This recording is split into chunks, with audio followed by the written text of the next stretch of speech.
In this episode, we are going to slow down and treat recovery not as a technical afterthought, but as a disciplined phase that determines whether your cloud environment truly returns to a trustworthy state. After detection, containment, and evidence preservation, it can be tempting to declare victory as soon as obvious malicious activity stops. However, cloud compromise is rarely limited to what you first observe, and rushing recovery can reintroduce risk in subtle ways. Safe recovery requires deliberate rebuilds, careful validation, and intentional restoration of trust across identities, data, and infrastructure. Because cloud environments are programmable and interconnected, changes made during compromise may ripple across multiple services and accounts. The purpose of this discussion is to make recovery feel structured rather than reactive. When you understand what must be validated and why, recovery becomes a controlled process instead of a hopeful reset. Before we continue, a quick note. This audio course is a companion to our course companion books. The first book is about the exam and provides detailed information on how to pass it best. The second book is a Kindle-only ebook that contains 1,000 flashcards that can be used on your mobile device or Kindle. Check them both out at cyber.author.me in the Bare Metal Study Guide series. One of the most important recovery principles is accepting that compromised systems should not automatically be trusted again simply because you removed the most visible threat. Attackers often modify configurations, create new access paths, or alter automation workflows in ways that are not immediately obvious.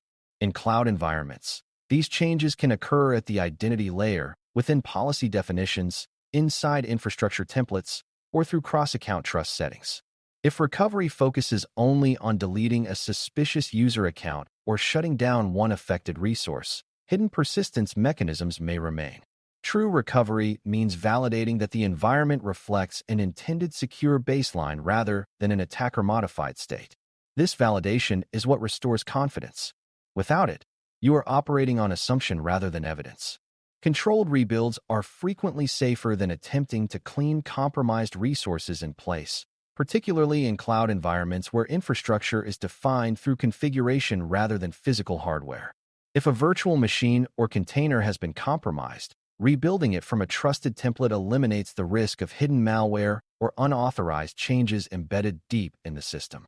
Attempting to manually inspect every file and configuration setting can be time-consuming and error-prone, especially under pressure.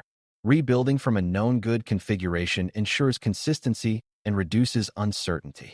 However, rebuilds must be carefully sequenced to avoid interrupting critical services unexpectedly.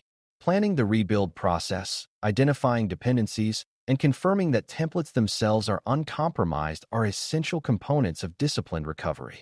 Data integrity verification is another pillar of safe recovery, especially if the compromise involved unauthorized access to storage systems or databases. It is not enough to assume that data remains accurate simply because it is still present. Attackers may modify records, insert malicious data, or delete critical information in ways that are not immediately visible. Restoring from backups without verifying their integrity can reintroduce corrupted or incomplete data into production systems.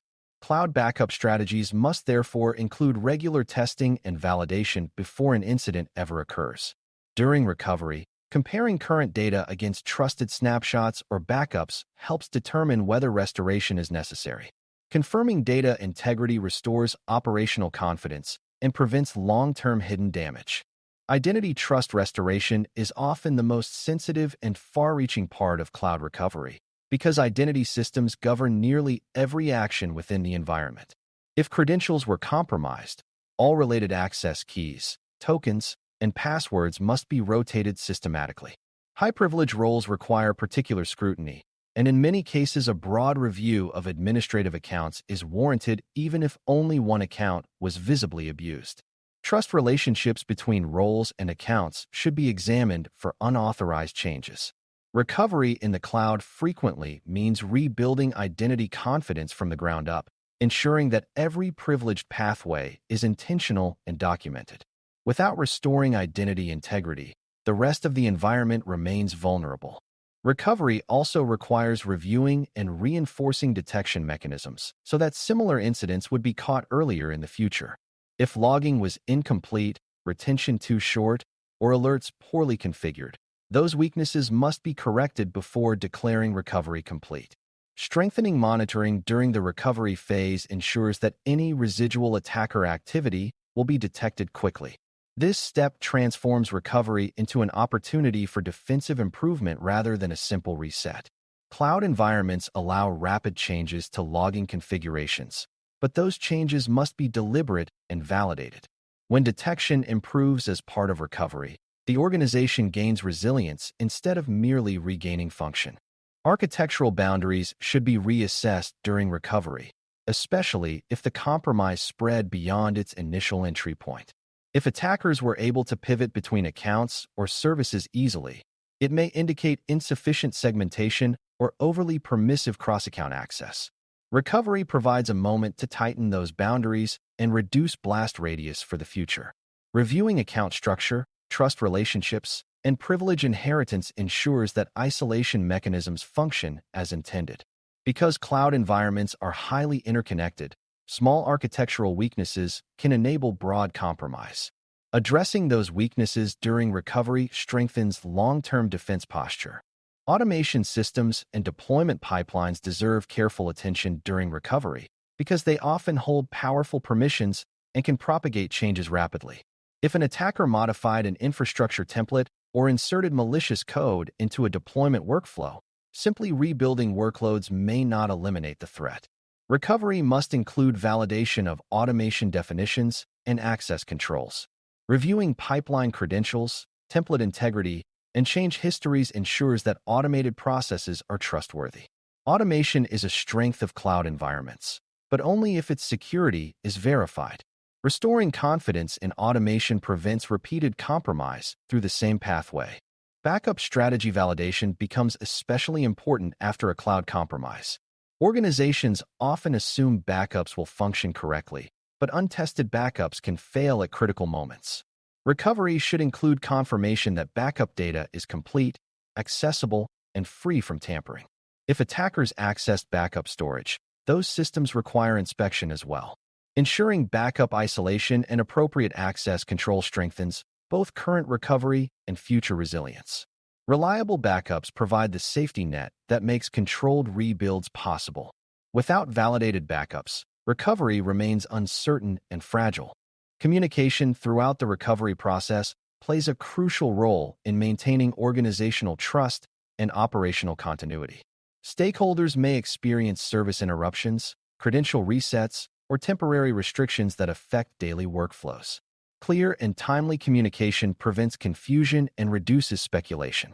Recovery actions should be explained in practical terms so that affected teams understand both the purpose and the duration of changes. Transparency reinforces confidence that the organization is managing the incident responsibly.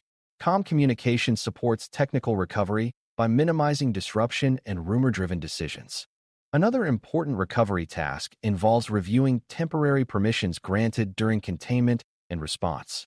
In high-pressure situations, responders may elevate access for investigative purposes or bypass normal approval workflows. Once recovery progresses, those emergency permissions must be reevaluated and removed if no longer necessary. Leaving temporary privileges in place can create new security gaps. Recovery is incomplete if governance discipline is not restored. Ensuring that access returns to least privilege principles reinforces long-term stability. Compliance and regulatory considerations may also influence recovery steps, especially if sensitive data was exposed. Documentation of what occurred, how it was contained, and how it was remediated may be required for reporting purposes. Maintaining clear records of recovery actions supports accountability and demonstrates due diligence. Even if regulatory reporting is not required, structured documentation strengthens internal governance. Recovery that is well documented becomes a foundation for improved policy and training. This level of discipline transforms an incident into an institutional learning opportunity. A structured lessons learned review should conclude the recovery process, focusing not on blame, but on improvement. Identifying which controls failed, which detections were delayed, and which response steps were effective informs future defensive strategy. Cloud environments evolve rapidly, and recovery is an opportunity to refine configuration standards and monitoring practices. By analyzing root causes carefully, organizations can prevent recurrence rather than simply reacting again later. Lessons learned should translate into concrete improvements in architecture, identity management, and logging. Continuous improvement is a defining feature of mature cloud defense. Ultimately, recovering safely after cloud compromise requires more than restoring functionality. It demands restoring justified trust in every layer of the environment. Controlled rebuilds eliminate hidden persistence. Identity revalidation restores governance.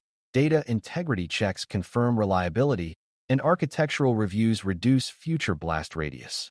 Detection improvements and documentation transform recovery into resilience. On the exam, you may encounter scenarios where recovery options vary in scope and thoroughness, and your task will be to choose the action that balances operational continuity with security assurance. In real cloud operations, deliberate and comprehensive recovery prevents recurrence and strengthens organizational confidence. Safe recovery is not a return to normal. It is a return to a more secure and better understood state. Thanks for listening. For more audio courses, daily newsletters, and more, please visit DailyCyber.News.